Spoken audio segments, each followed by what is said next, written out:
Ready or not, summer is coming, and Wayfair's Memorial Day clearance is on now. Right now through May 25th, get up to 70% off everything home at Wayfair. Plus, score amazing doorbuster deals all sale long and surprise flash deals on Memorial Day. We're talking thousands of products at every style and budget. Now is the time to save big on must-haves for your patio, backyard, and beyond. These savings won't last, so don't wait. Shop Wayfair's Memorial Day clearance now through May 25th.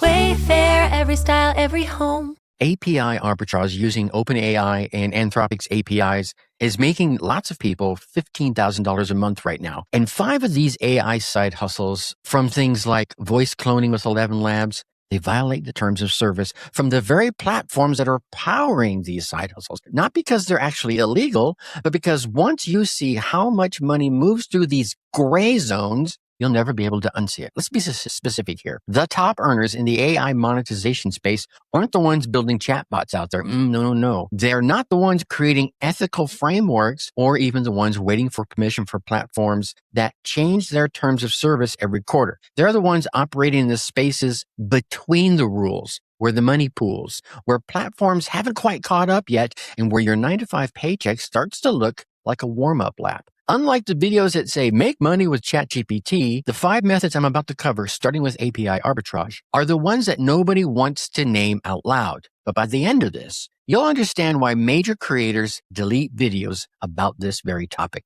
why some people have gotten cease and desist letters, and more importantly, you'll know which ones actually work, which ones have expiration dates, and which ones will flag your account in ways that take weeks to recover from. Not because I'm trying to scare you, no, but because you deserve the unfiltered version before you invest any of your time or any of your money into something that could literally blow up in your face.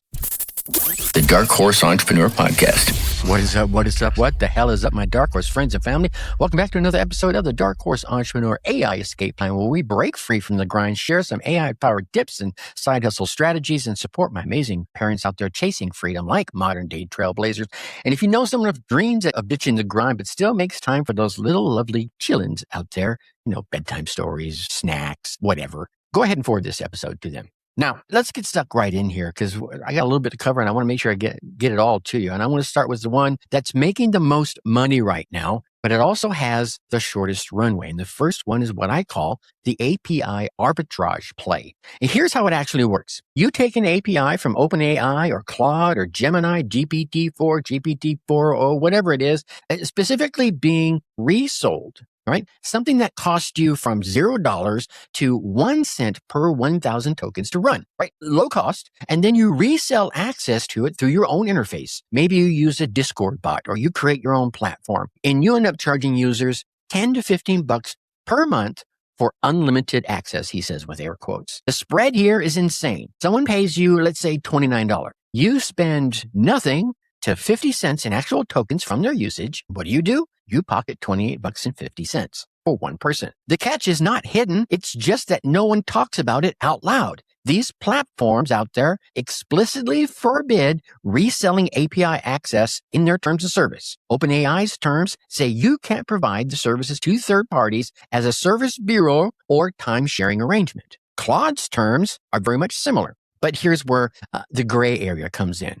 Thousands of Discord communities are doing this right this very minute as you're listening to me. Thousands, not dozens, thousands. They're charging for exclusive access, calling it a premium community, wrapping it all up in membership language, and they're making anywhere from, $3,000 to $15,000 a month before they get flagged.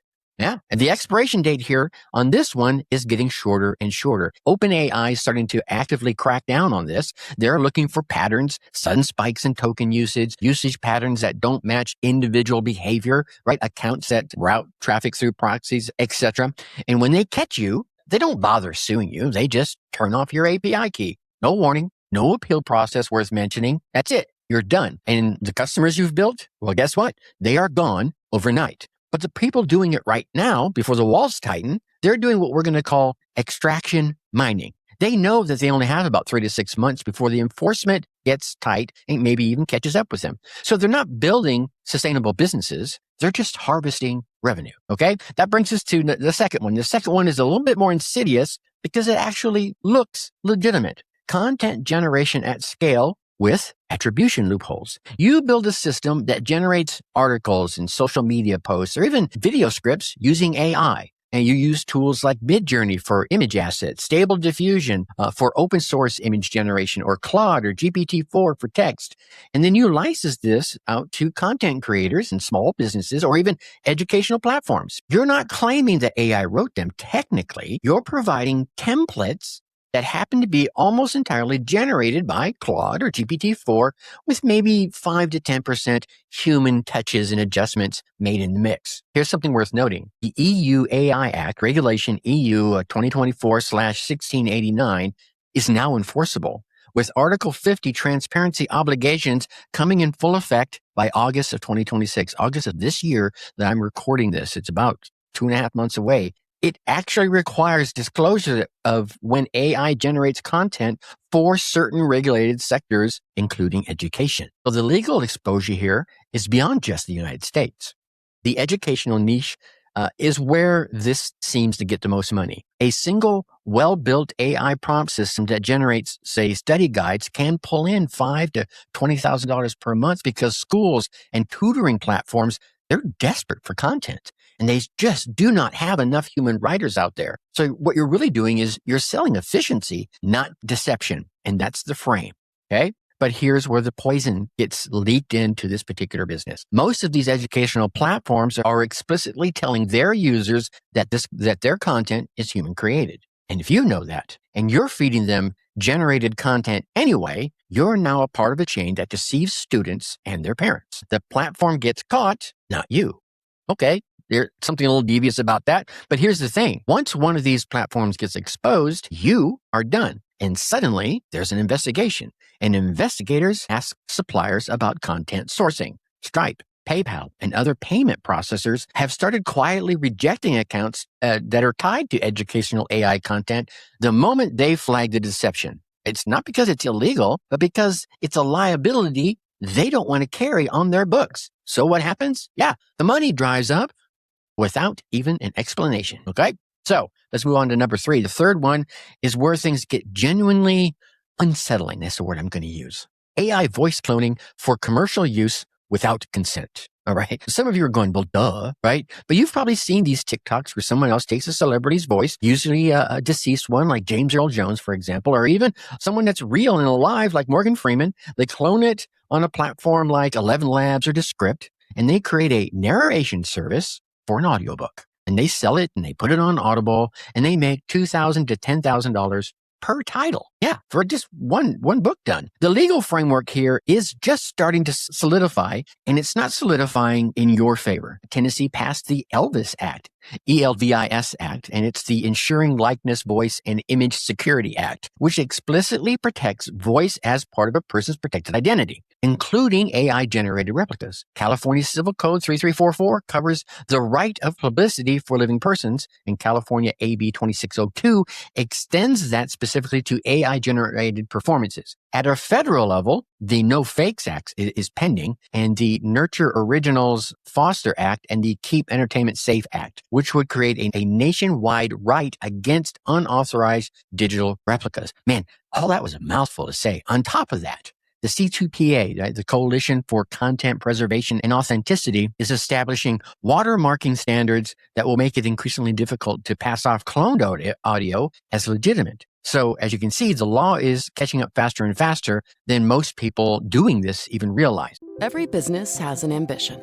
PayPal Open is the platform designed to help you grow into yours. With access to business loans so you can expand and hundreds of millions of PayPal customers worldwide. Your customers can pay all the ways they want today with PayPal, Venmo, Pay Later, and all major cards, so you can focus on the future. When you need a partner trusted by millions, there's one platform for all business. PayPal Open. Grow today at paypalopen.com. Loans subject to approval in available locations.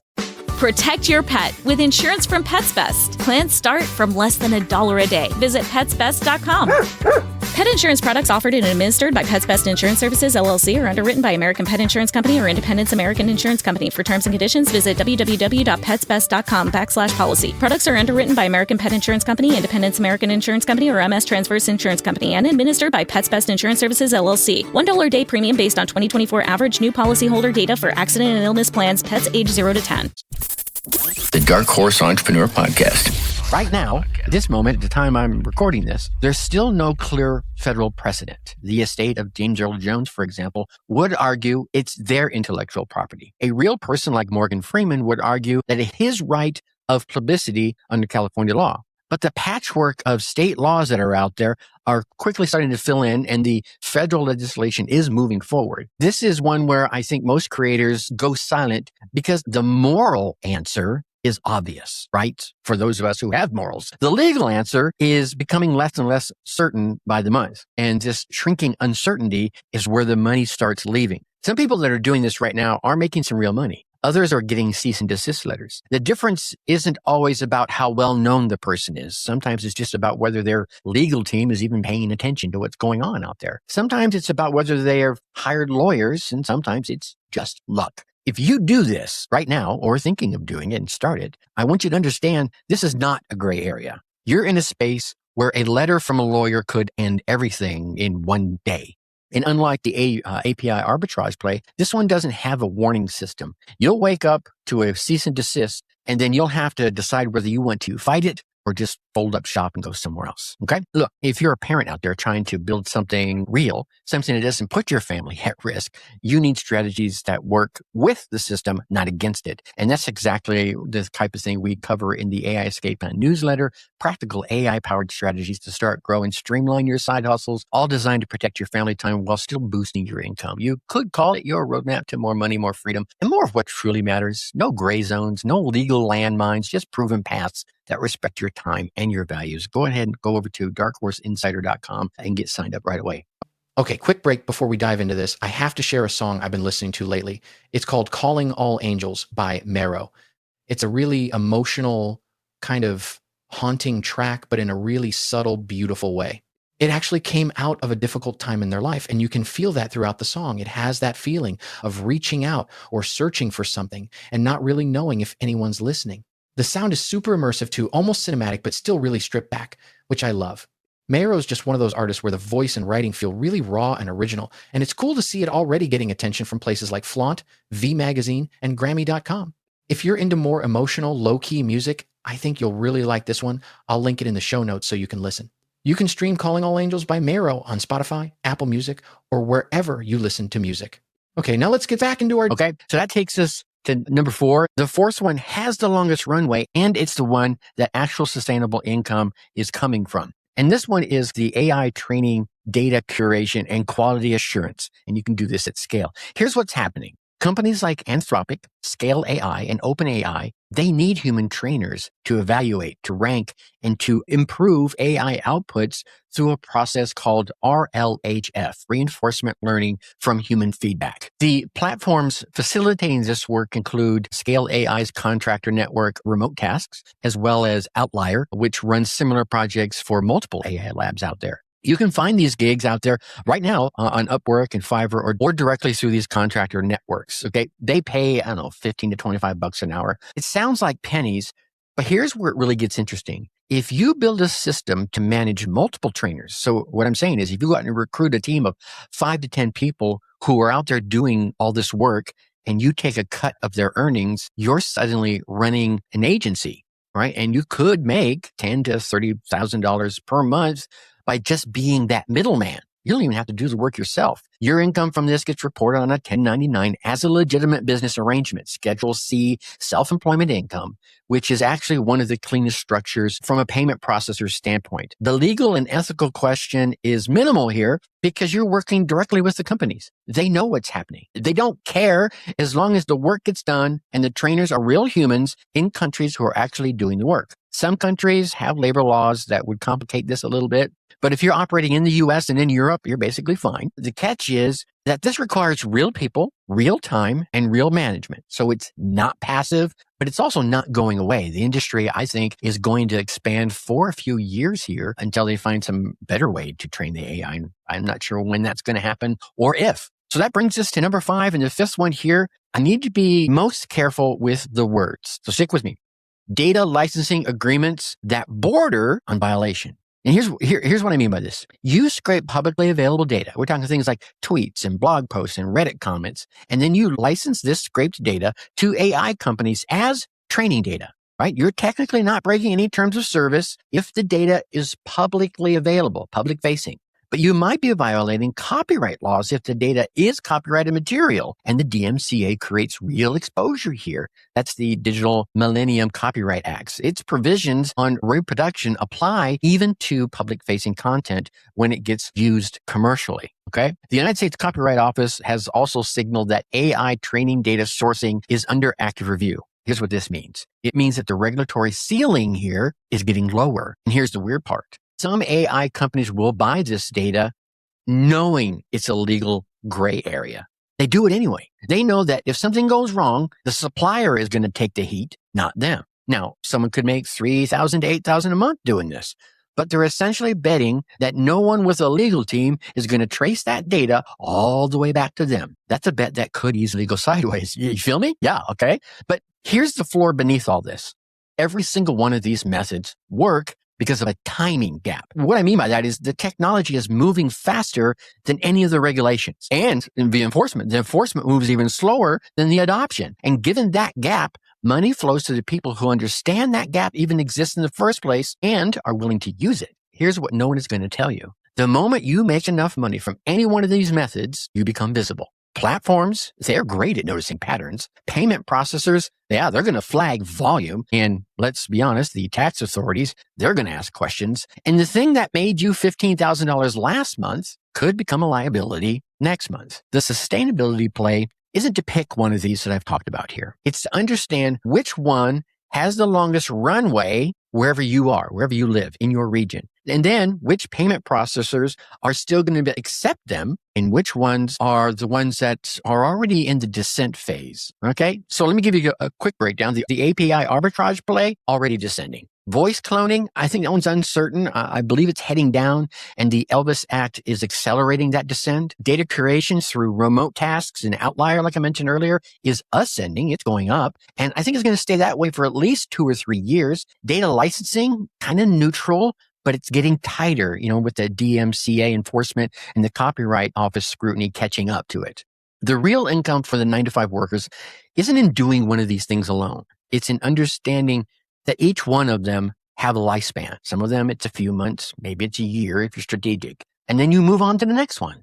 And remember, if you pick one of these, which is why I'm sharing this with you, you're not building a business. You're just building harvesting windows. You're not even planting seeds. You're just going out and harvesting someone else's seeds and then walking away. And yes, there's a moral weight here that you're going to need to carry consciously. Are you deceiving users? Are you stealing voices? Are you exploiting loopholes? Some of these, the answer is yes. And knowing that answer and doing it anyway, that's the choice that you're going to have to make when the money is good enough. So whether you're looking at remote task or Upwork for RLHF work, weighing the Elvis Act before touching voice cloning with 11 Labs or Descript, navigating OpenAI's terms of service in an arbitrage play, or figuring out where the EU AI Act's Article 50 draws the line on your content licensing, every single one of these businesses I've mentioned here, all 5 of them, they have a clock on them. The ones that work longest are the ones where you're not deceiving anyone. The ones that blow up fastest, obviously, are the ones where you are. The difference between 5 figures and 5,000 is usually how willing you are to sit inside that discomfort. And some of you are not, while some of you are. And why does this even matter? Well, because we're living through, let's call this the wild, wild west of AI monetization. It's like the early internet. And just like the early days of social media in its infancy, there's a window where the rules haven't caught up to reality yet. And it's not just about making money. It's about understanding how technology adoption cycles work. Every major technological shift creates these gray areas where early adopters can extract some value before the regulators catch up to them. The bigger paradigm here is what we're watching the birth of an entirely new economy, the AI economy. And like every economic shift, there's going to be winners and there are going to be losers. And the winners understand timing. The losers chase tactics without understanding the underlying forces involved. So, all that said, here's your Whiskered wisdom for this week. The most dangerous money is the money that feels too damn easy. Yes, I've been there. Trust me.